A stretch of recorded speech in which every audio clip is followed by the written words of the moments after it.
right. Here we are on day 4, our second last day here of celebration week, and we are talking about death. So now death is about this receiving and letting go.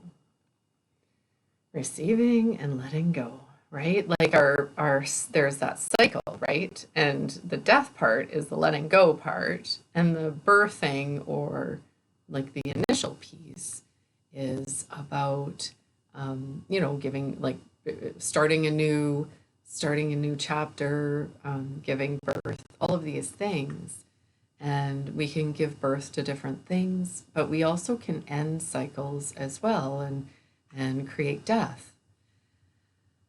So a lot of times our celebration is focused on the life and the beginning parts and the light, like, how fun is it to just have that new thing without any judgments. Like, we are just like starting afresh, and allowing that wonderful new piece to enter our lives.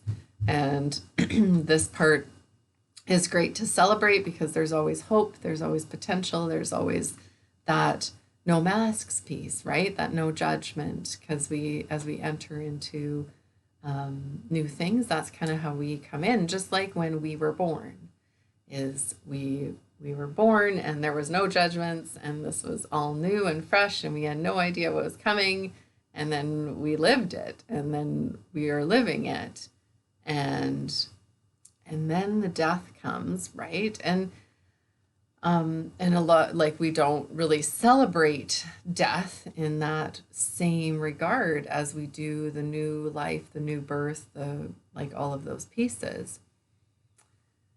And that's interesting because we don't have that same hope, because we don't know what is coming. We are like lost in what is going to happen after our death, right?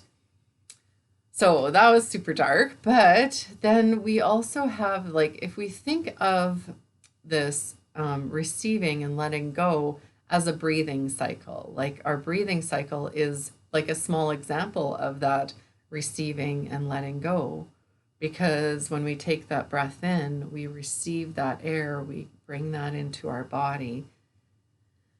And then as we breathe out, we exhale, we let go of all of the things that are either going to poison us or that are no longer needing or serving us in our body.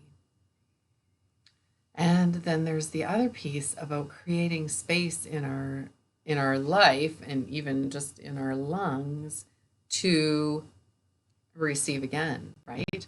So when we let go of that air, when we let go of that breath, that death allows us to receive more, because it creates space. Because if we just kept inhaling, inhaling, inhaling, we would not be able to receive anything that is, like, that is going to give us life again. So there's that little piece, right, of that death and life kind of circle that comes in our body, right? That breathing in is the receiving, the letting go is the death, the exhale, right? And also the breathing in is giving us life. And so there's these dynamics. And then, like, as I talked at first, like, when we start something, when we give birth or are born, but also when we start something new, even if it's like an art project or a new job or a new house that we are receiving, that cycle is the same. We receive that new thing, and then we let the parts go that are not serving us, right? But then it's the process in between that we live, right? Just like we live our lives. Yeah. So, what was I going to say? Anyway, well, let me see. I wrote something. Oh, yeah. So it's like this in as we do this work with healing work or just working with our trauma or transformational work, there is still that same like life-giving and death piece. And there's usually a lot of death pieces in this kind of work. And what does that mean? That means that we're no longer needing that old us, even in that 10 seconds. So 10 seconds ago, I was a different person because I didn't know different things. And I'm not that same person as I was 10 seconds ago. And now I am a new person and I am living in this 10 seconds. So even that sort of concept of like letting go of that old piece and that celebration of letting go of the old you so that the new you can come in. Because when we don't do that, it looks like this. Well, oh, remember what so and so did to me in the past? Well, that was terrible, and I am never going to let that go. And I'm not saying that you're not going to forget about it, right? Because we learn, right? Because we're a new person. We learn from our old experiences, definitely. But it's also like that letting go of that emotional charge that we don't like that person because they were mean to us or whatever happened back in the day.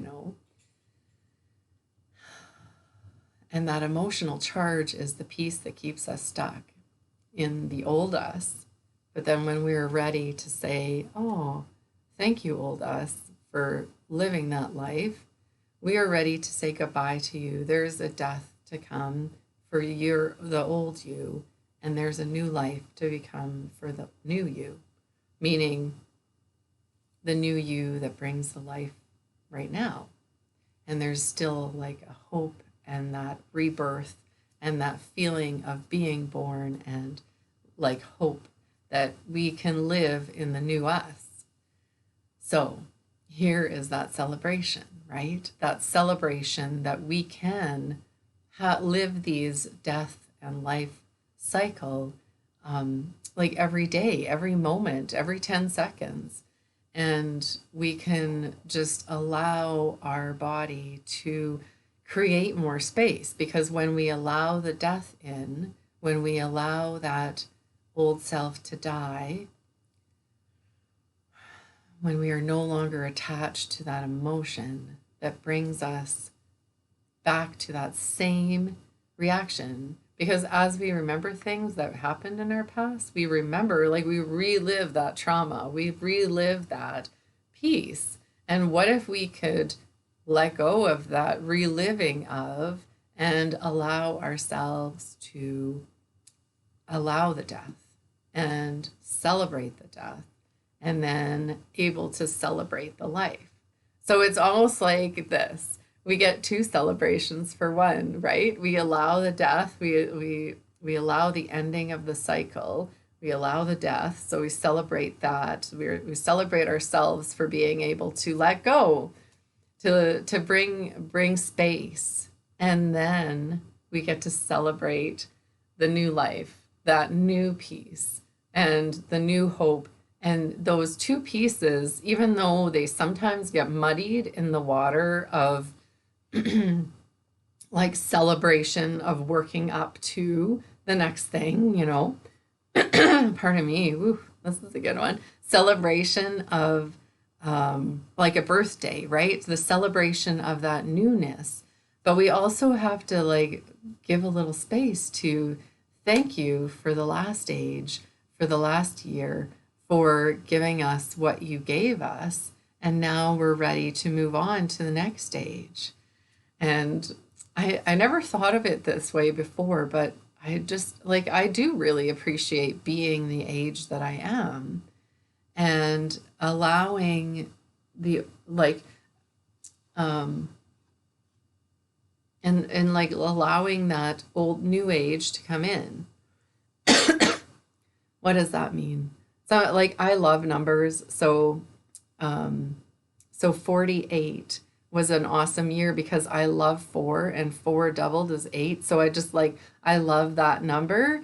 So I was loving that year of the 48. But now I am like 49, and it's like, I actually never thought of that number. So I'm just like, this is kind of a new realization for me right now. And 49 in itself is just such a beautiful number, 4 being like my favorite number kind of thing, but also 9, just like if you think of 9, it is like that piece about mastery. And yeah, so I just feel like every age we can like kind of look into it as like, oh, why are we loving this? Like even that, like I literally didn't think of it before this. And just kind of like bringing in that new, because sometimes when we are so attached, even like to the age like 48, or attached to that number, and society has us kind of all messed up and trying to like be younger and be beautiful and all that stuff. But what if we were to like take each age that we become, and use it as like another like welcome invitation, this new birth, this new hope, this thank you old self celebration, that we can move on now to the next stage. Cool. So I feel like I'm going to be doing a little journaling on the number 49. And just kind of creating a new awakening of why I love that age, and this ability to have a death for, and have a celebration of death for 48. Interesting. So anyway, whether you guys are turning another year older, or if you are just like finding something that you have this aha, a moment that you can celebrate that death of the old, and then celebrate the newness that you are stepping into, that new you, that new life. Yeah. And thank God that we are able to celebrate that death to create space, because when we are able to create space, the new life just comes in like a breath, like a breath. Just keep cycling, keep flowing, and allowing. All right. Well, have a lovely day, and I hope you guys are able to check out that celebration of life, and a celebration of death a little bit in a different way. All right. Bye bye.